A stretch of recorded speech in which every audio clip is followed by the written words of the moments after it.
Welcome to my studio. Right, this is the one we're going to look at. This is a very easy painting to do, especially if you're new to acrylics. So what I'm going to do is walk through the process that I use to create this. It's quite cartoony, but it's very lively and bright. People seem to like it. It's fairly big. So this is what we're going to do. This is my studio, just by the way. Can't really see out there, but got a room full of art up there and all sorts of strange ones. Anyway, it's beside the point. Oh, and a view with a mountain out there. So anyway, back to it. This is what we're doing. Right, okay.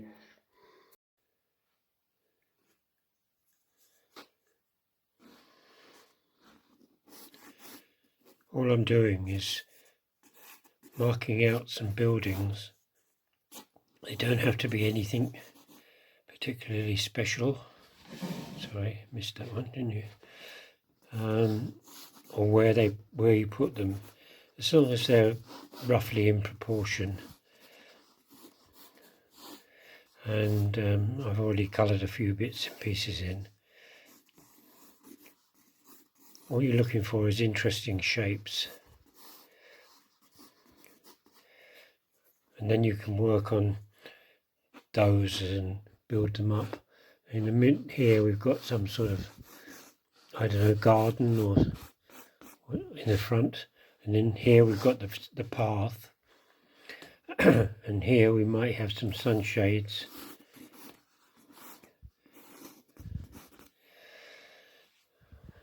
Obviously it's not worth drawing in all the windows at the moment, because what will happen is you'll have to paint round everyone and it will take too long. It's better to put them in on a second or third layer of paint. This is all acrylic. So we've got something here. I'm not quite sure yet. We might have some tables, with things on them. Might be someone selling something. Figure here. This has got to go somewhere. I think it would be quite good if it went up some steps. It just climbed up between the buildings. So that's given me a good idea for that space. You can't really see it. Take it down here a minute.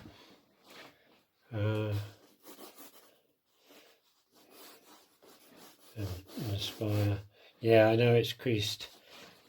Doesn't matter, we can get rid of that. Right, so you just keep on building like this, trying to think of things. Don't worry if you can't think straight away what you want to put in. It'll come, as you're filling it in. On here I've got some sort of piazza, and we can make those into some big tiles. That comes. Got a bit of perspective.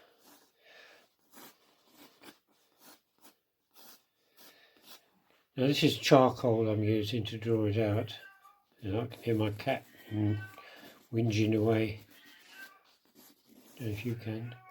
And then down the bottom here, thing's always hungry, never stops. I'm going to put in some boats.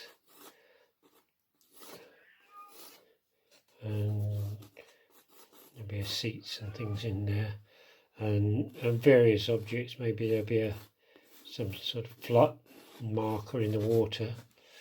Okay, so that's what we do. We just keep going with that for a bit. Don't have to do it all at once. It'll come. In the background, see if I can just move it once more. And up here we're going to have hills and maybe some sort of castle.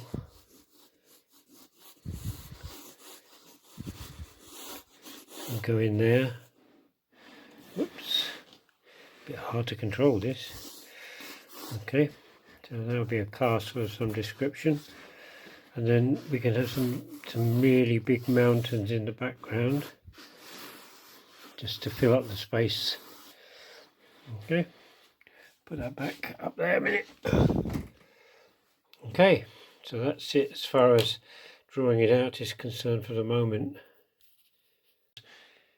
You need, with acrylic, you need 2 coats, not just one. If you've still got paint left over, add some yellow to it and you end up with orange. So then you can put in orange and you're still using the same pool of paint if you like. And then you can add white with it and you'll get a much paler tone that you can use in parts of the picture. Let's see, where are we? Oh, I've got some up under the archway there. You keep on working, just putting a little bit of paint to the colour you've got. Obviously after a while you might say, well, I can't really add blue to this because it'll all go kind of grey, but then you might need some grey. Then you can start a second colour and start adding other colours to that. That way you don't waste paint. I mean, all of my painting is on a little plate like this, and it's acrylic, so it dries very quickly, and you just put another blob on top and away you go again. So you've got you know, you can because it's nothing's that cheap anymore. Paints you want to sort of use them the best way you can. I'm just gonna keep pushing on with this, literally just filling in. I mean, I even use a little brush and just fill in an area with a tone, change the tone slightly, fill in another area, change the tone again, fill in another area, and building up all the time till you've got just about everywhere covered once anyway. So maybe we'll move on to that. Okay, I'm just going to show you the whole thing now. It's all rather big. I've coloured in most of it. Now I'm going to start on the detail. Here is another picture which I completed recently on the same theme. Not quite as big, but you can see that everything has been outlined in black lines. Okay, so we're up here now. It's very simple. You don't really need to use a ruler. In fact, it's better if you don't.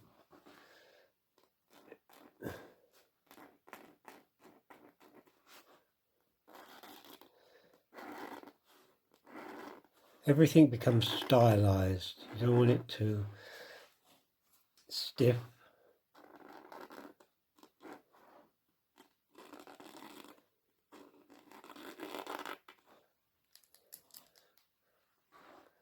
At the moment, you've probably put in little railings and some leaves and branches and flowers and all sorts of things.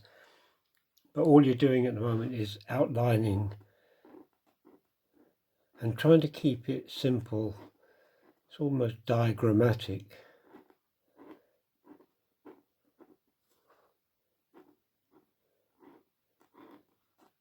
Nothing is realistic. I mean, the buildings are all leaning, they're all odd shapes.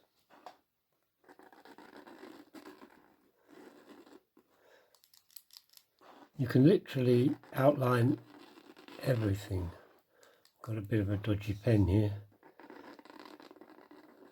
Some seem to last forever. You can get through a couple of paintings doing with it. This one seems to want to cause me problems. And so you go on. If you look on this side, some of the area, like this yellow, needs to be repainted. There's little gaps everywhere. It needs to be sharpened up so that it looks nice, bright, clean crisp. That's what you're aiming for. Okay, my castle, a Spanish castle. I live in Spain, in Andalusia, in a cave house.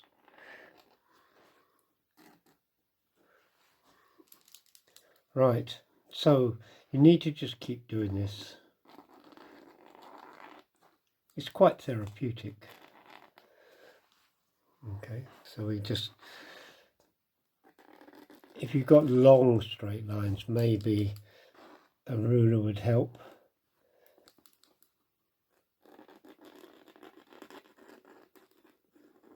Sometimes, you know, your hand takes over and goes off at an angle and you think, oh, then you have to paint over.